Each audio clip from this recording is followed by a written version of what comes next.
or involved in. For Australia, these are challenging times. Then we have Australia's position in the global economy, the bigger global economy, an economy which is at best distressed and at worst in meltdown.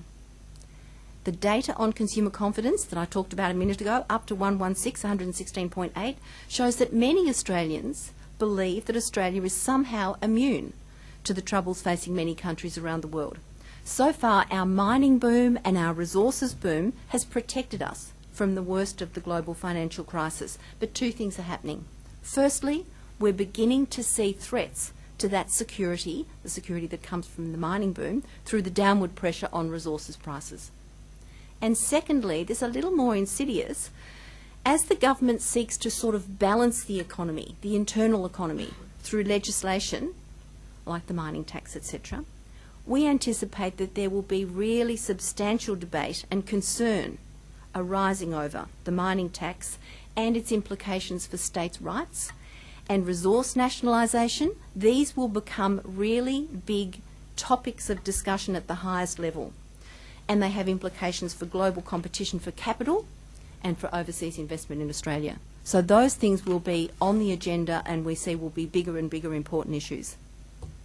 Another key issue resulting from globalisation is this whole debate or argument around global competitiveness versus Australian jobs, exemplified by the Qantas dispute, exemplified by Holden moving its design capacity overseas, by BlueScope closing some of its Australian operations. And I'm sure everyone in the room knows other examples of where this whole need for global competitiveness versus Australian jobs has played out. It's not a new issue. We've seen thousands of telemarketing jobs go overseas. We've seen data management and IT support and development operations being outsourced for years, with no backlash from unions, no backlash from government, and very little from the people.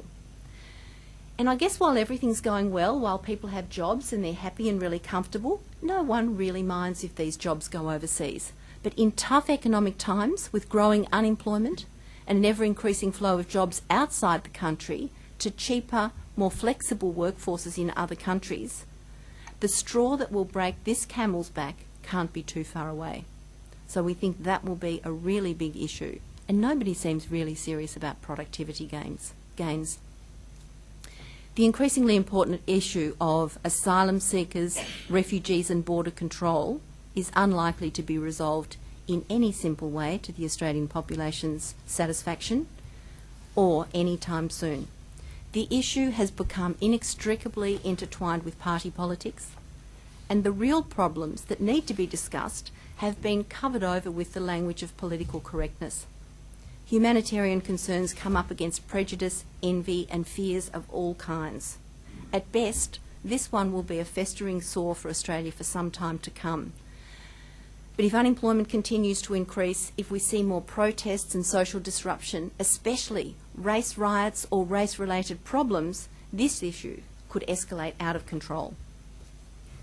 And then we have corporate greed and growth in the public service. It's a bundle of issues, but as unemployment grows and becomes more uppermost in people's minds within a really worrying global environment, it's likely that any segment of the population or any segment of society that's seen to be taking more than its fair share or getting more than its fair share or its fair deal, or not being accountable, is going to come under real scrutiny and will come in for real criticism. Now, this issue could be escalated by any number of triggers. Excessive bank profits or remuneration packages could do it. The Australian Tax Commissioner wanting a 58% salary increase from $500,000 to $800,000, that could do it. Unions demanding exorbitant overtime payments or tax evasion through the cash economy. Suggestions that parliamentarians' remuneration should go up. Or simply the gradual increase in the size of Canberra, or more generally, public service size and conditions, as the public sector gets tougher and tougher and less secure. Whatever the trigger, there is growing public disquiet that could be inflamed at any time. We've talked a lot about a whole bunch of issues confronting us. Some we've seen, some that we think are just emerging. Any one of these could cause a constitutional crisis. Now, the monarchists in this room would have us believe that's why we need a monarchy. Easy. The Republicans would have us believe otherwise. But today the question must be whether our current political system, with its constitutional monarchy, is up to the job and the best for Australia. Thank you.